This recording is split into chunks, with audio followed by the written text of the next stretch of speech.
Yes, sir. That's water running off the roof. Just look at this. +8 periods of rain today. Tonight, +4 with a few rain showers. Tomorrow's +2 rain showers or flurries. But tomorrow night, then a -17. So it's going to be slippery for a while. I was going to go to the cabin site. A lot of ice on the road. I could have got out there, but it's been really slow going. So today I'm going to clean up the shed, and I'm also going to make some salted moose meat. You know, here in this province especially, we use a lot of salt beef. We use it in jigs, dinners, soups and stews. Even if we're stewing up like trout, char, salmon, we're using salt beef, and we use it in a lot of different recipes.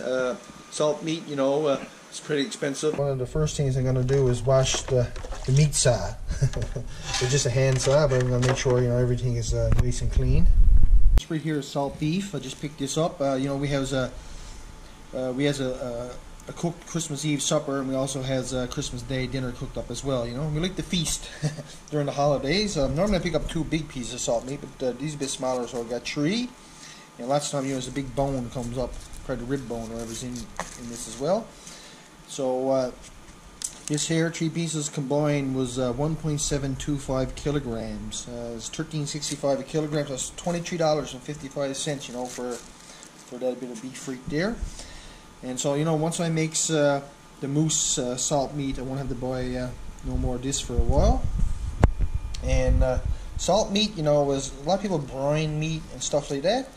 Unless you're from the province, I don't think you can really fully appreciate the salt beef like we do here. You know, we use it in a lot of different recipes. Well, this is some of the moose meat that I had kept to make salt moose meat with. And you can see there's the rib bones here, and I was just going to split between the rib bones, and so that'd be 4 pieces there. But I'm going to put that back in the freezer. I think I got enough of this piece alone. And same thing, this is the rib bones right here. You see the end of the rib bones cut off there. And I'm going to split down between the rib bones like that. And you can buy salt meat, you know, like roast, just all meat. But it's not nearly so good as, you got to have the bone in it. The good beef got the bone. And I just weighed it, that's 14 pounds. A food safe bucket, so I'm going to bring this one in and wash this one out, sterilizing. And this is a bucket that actual beef, salt beef came in, so it's a good bucket. Okay, right there, that's a cup and a half of kosher salt. I was going to use fish salt, but that's all I got left. And this is the kind of salt I like to cure my fish for the smoker, and I got a couple of char there for the smoker there tomorrow.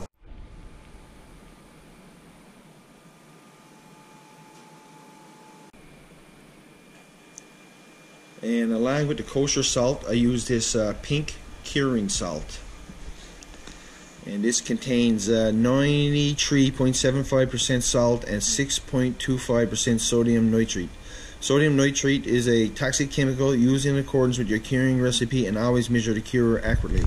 So a recipe I seen uses 4 teaspoonfuls per gallon of water. So I had a gallon and a half of water. I used 6 teaspoons, and I measured them very carefully.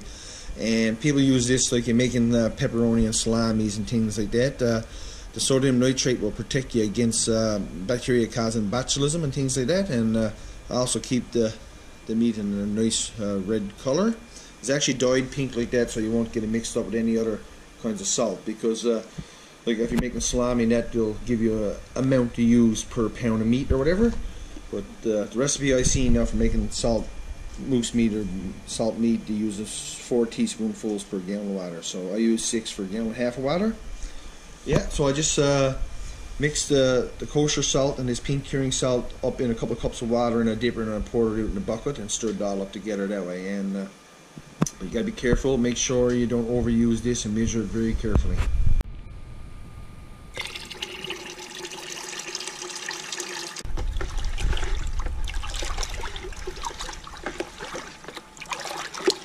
I know some people cut up their meat and they'll put it in a bucket and they'll salt it. Now, I'm not exactly sure how much salt they use, but they'll salt over their meat, and then they'll get pickle from a bucket of beef that they may have had, or go to the store and get some beef pickle, And as long as it's not dark, still like fresh looking, and then they'll pour that beef pickle down in the bucket over all their salted meat. And I guess, you know, that beef pickle will have the sodium nitrate in it as well, so that'll stop the bacteria from forming that causes botulism. But you know, I'll just mention that because there are different ways of doing this, right?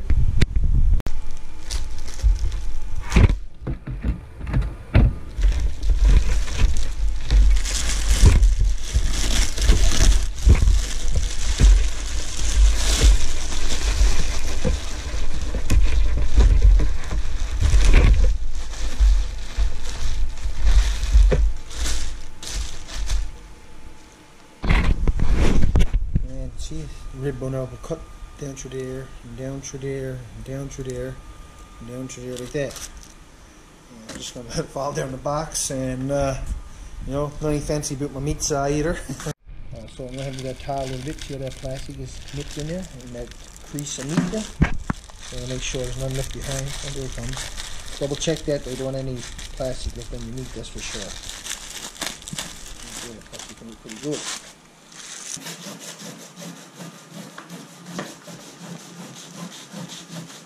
Any pieces, if I got that on clean up, and they'll go in the cast iron roaster for supper.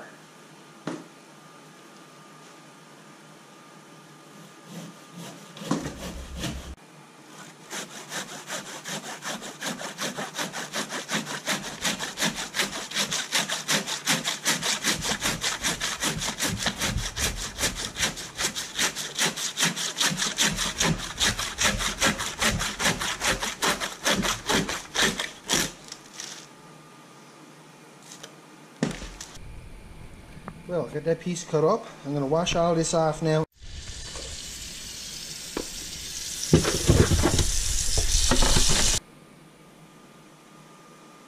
Well, I must say, they sure do look good.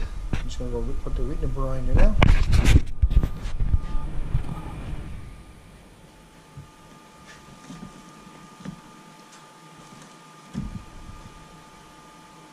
Just look at that. Down in the brine water.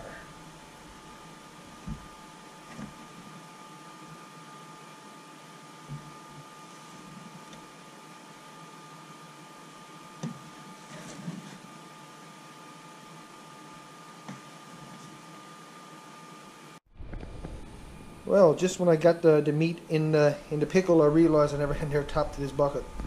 And so that one come off a bucket. I got it by the door. I got some seal snowed in there. Put garbage pail over top of them for now, and that's going to cut up that seal. And you know, you want to make sure that your meat is submerged below the pickle. And this was actually a nice bit higher than that just now because this meat was froze, and as it's tan, it's settling, sinking down in the pickle there. And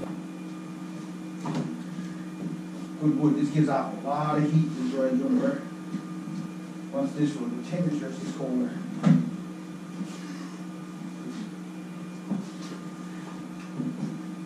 Like the ice age was like so cold. Yes, that's right. You want to see it that cold again, though, don't you?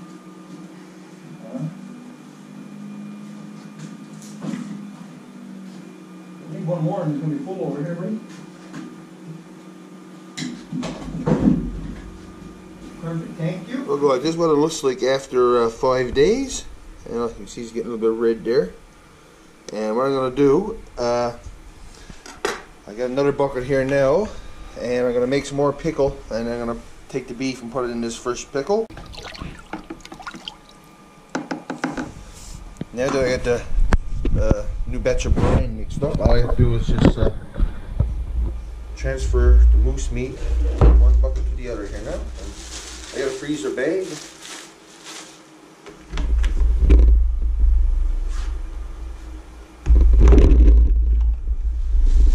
That's it. So all these top pieces now will go to the bottom of the bucket.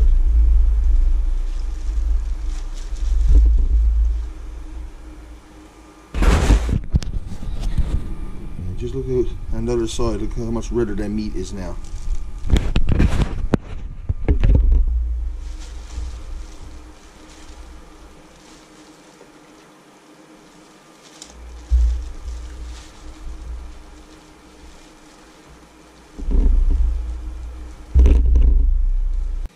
must say, you know, that sure do look good. And in about 7 to 10 days, you know, this will be done, and I'll be able to start using it. And I'll give it another week or so, then I'm going to bake it off and put it in the freezer.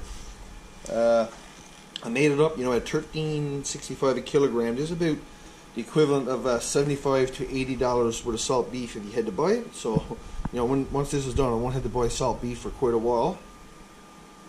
And this old pickle right here, I'm just going to throw this away, but the pickle like this that comes off a bucket of salt meat, this is what some people use to make their salt moose meat or whatever out of, like I said, they just salts their meat and throws the beef pickle like this over it. But I also had people tell me too that their meat was really dark, so I'm just going to discard this old pickle, and yeah, I got the new pickle made up, and I guess this meat will even get a little redder from this, so next time I show you it'll be nicer again.